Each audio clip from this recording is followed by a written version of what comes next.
The taste of memory. Lucien Varela had always believed that food was far more than sustenance. To him, every meal represented a form of memory, carefully preserved through taste, texture, and aroma. As a culinary anthropologist based in Barcelona, Lucien dedicated his research to understanding how food traditions evolved across generations.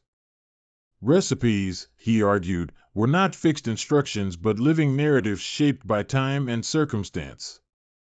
His fascination began in his childhood kitchen, where his mother prepared meals with a quiet precision that seemed almost instinctive.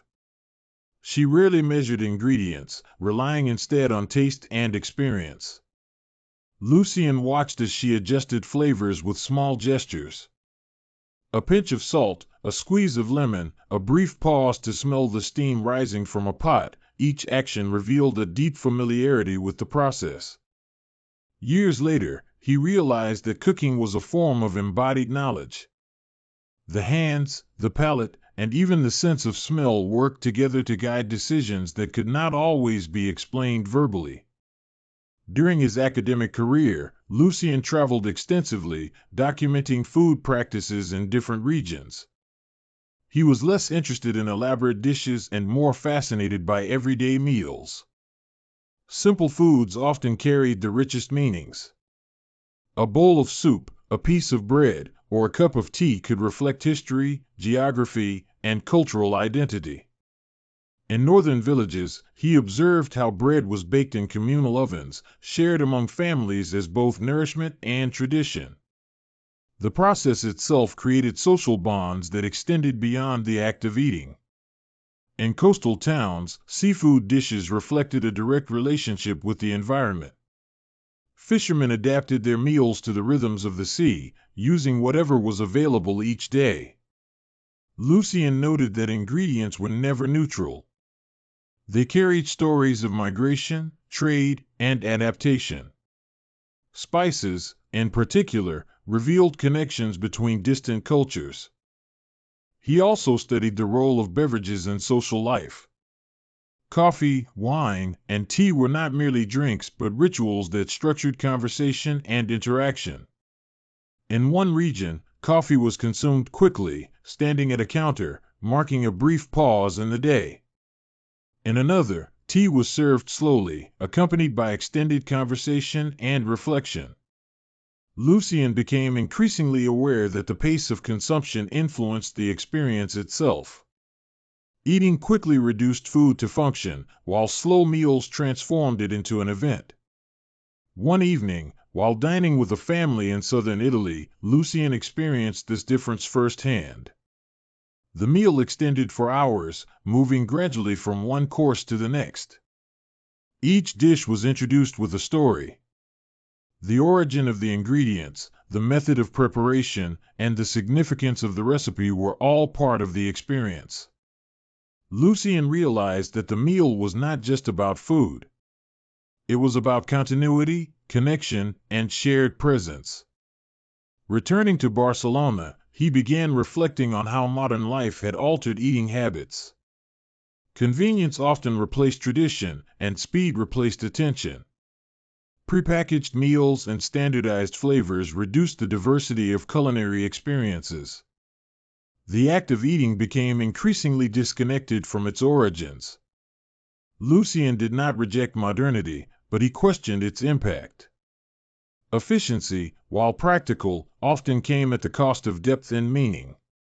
He began conducting interviews with individuals about their daily eating habits. Many described their meals as routine, rarely considering their sensory or cultural significance, yet when asked about childhood memories, their responses changed. They spoke vividly about specific dishes, recalling flavors with surprising clarity. A particular dessert, a family recipe, or a holiday meal often remained deeply embedded in memory. These experiences demonstrated the emotional power of food. Lucien concluded that food functioned as a bridge between past and present. It allowed individuals to reconnect with earlier stages of their lives. He also explored how cooking influenced perception. Preparing a meal required attention to detail, timing, and balance. The cook had to observe changes in texture, color, and aroma. These sensory cues guided the process, transforming raw ingredients into a cohesive dish. In this sense, cooking resembled a form of dialogue. The ingredients responded to heat, movement, and seasoning, requiring constant adjustment. Lucien began applying these ideas to his own routine. Instead of eating quickly, he started preparing meals with greater care and attention. At first, the process felt time-consuming. However, he soon noticed that it created a sense of calm and focus. The act of chopping vegetables, stirring sauces, and tasting flavors became almost meditative. It allowed him to disconnect from external pressures. He also became more attentive to beverages. A simple cup of coffee, when prepared slowly, offered a moment of pause within the day. Wine, when shared with friends, transformed into a social experience rather than mere consumption.